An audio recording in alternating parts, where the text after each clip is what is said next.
Well, Spike, I think we're all in agreement here. That was a crazy fight. I know it's something that you're used to, getting in those back and forth wars. For you, was that the craziest fight of your career, despite all the battles you've been in? My mind's a little fuzzy right now, but off the top of my head, yes, that was the one I had to dig very deep. And your Bellator debut that you took on short notice, how much time did you know about this fight for? Approximately 9 to 10 days. So were you staying in shape despite that, not having that fight on the table, or did you kind of roll off the couch for this one? Yeah, so I've always prided myself on always staying in the gym, always trying to improve and get better. So I'm never out of shape, so to speak. I just had my last fight October 17th for Cage Wars in San Diego against a super tough veteran, and I was just healing up for that fight when I caught wind of this one. Yeah, and you got the crowd going. I know everybody online seemed to enjoy calling it one of the best fights in Bellator of the year. So, that's awesome. Could your debut, gone any better? I know you took some shots in there, but for you, I feel like your stock went up just because of the battle you were in. Well, for me, the fight could have gone a lot better. I could have gone in there, landed one punch, and walked out and been happy. But this is a win is a win, and to fight a guy as tough as Dan, man, I think he just beat number 3 Goichi Yamauchi in his last one, and that son of a gun, I remember hearing an interview earlier, I'm sure you guys heard me after, saying he doesn't tap, and he didn't tap. I had to take that man's soul, so to speak. It was rough. And I know Bellator kind of has their rostered guys, and then sometimes they bring people in. What kind of deal are you on? Are you a multi-fight guy, or was this a one-off for you? Yeah, so this was a one-off fight for me, so we'll see what the future holds. My heart has always been set for Japan, for Ryzen. I know Horiguchi's fighting Pettis, so it would be an amazing thing to win a belt in Japan and come over to Bellator and compete for the world title here as well. If you come in and beat a top-ranked contender, do you feel like that you'd like to stick around here in Bellator? They do crossovers in Japan. Yeah, that's something that I'm completely open to. I live here in the States. I love to travel, so I'll go wherever the good Lord takes me. Spike over here. Congratulations on a wonderful victory. I want to back up a little bit. As Nolan was just saying, people are tweeting out saying fight of the year. Would you rather be in a fight of the year, or would it have been better just to knock him out in 20 seconds? Yeah, I think number 2. Get in, get out. No reason to, my modeling career is starting to fade away the more fights I have like these. Obviously, coming over to Bellator, you want to make a statement. Yeah. A lot of times opponents have said about you, I got to handle the early flirt and he's going to slow down. Yeah. What kind of statement you think you made tonight that short notice and a 3rd round stoppage? Yeah. I think everyone always says, oh, it's cardio sucks, blah, blah, blah. Back when I fought in the UFC, I was fighting at 145, walk around 175 to 180, and I think the weight cuts were just killing me. At 55, this fight was at 160, I feel phenomenal. Just have to learn how to continue to pace myself. I like to just kind of go berserk, but we're learning, we're maturing, and we'll be able to go 3 rounds, 5 rounds, no time limit soon. And my last question, and by far the most important question. Yeah. They didn't announce you as the Alpha Ginger. Please tell me you haven't got rid of that nickname.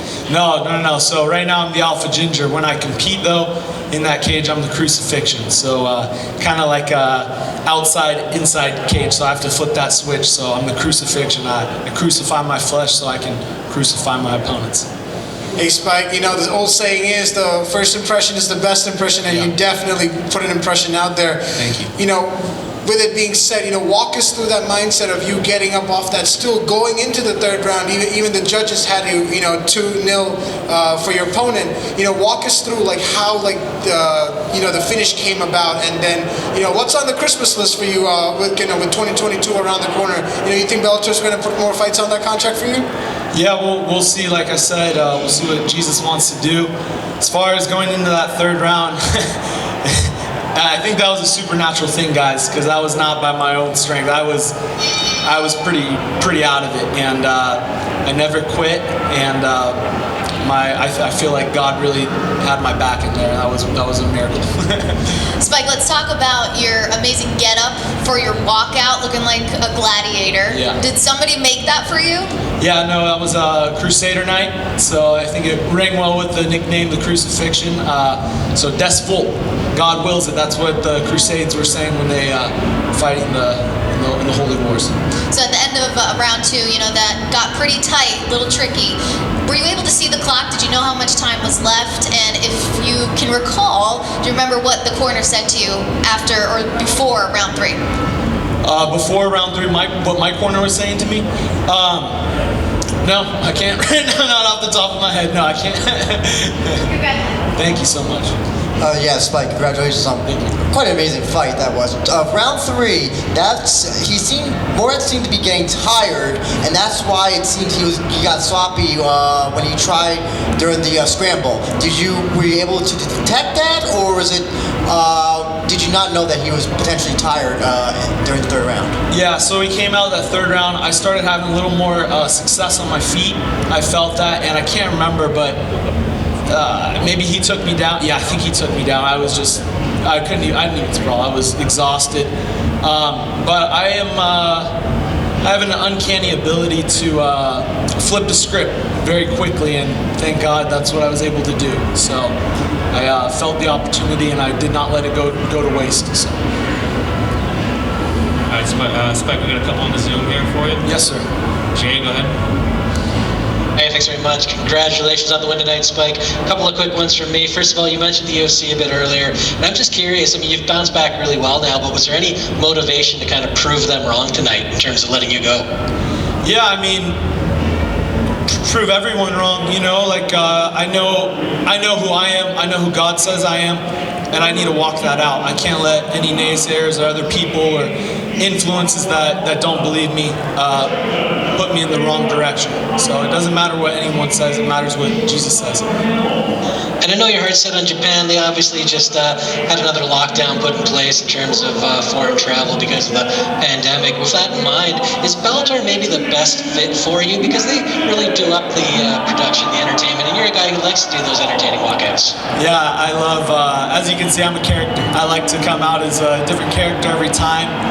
This atmosphere at Bellator this whole week has been phenomenal, and I can definitely see my new home being here. All right, last one here. Kobe? Hi, Spike. Just an awesome fight, buddy. 2021 has been great for you. 4 wins. I'm sure you didn't go into 21 thinking you're going to end up getting a win at Bellator. Looking ahead to 2022, you said you want to go to Ryzen if possible, but are you looking to get multiple fights in every year? Is that your plan? Yeah, I mean, I'm going to take some time off after this one. This was my 2nd fight in 8 weeks. I just recovered from my last one, and I think I'm going to need some time to recover from this one. But, you know, come February, March, I'll be ready to get back on the horse. And knowing me, I'm going to take a week off and get back to training, whatever doesn't hurt, and work around my injuries and keep improving. I'm just entering the prime of my life. I'm 28, only going to get better. All right, Spike.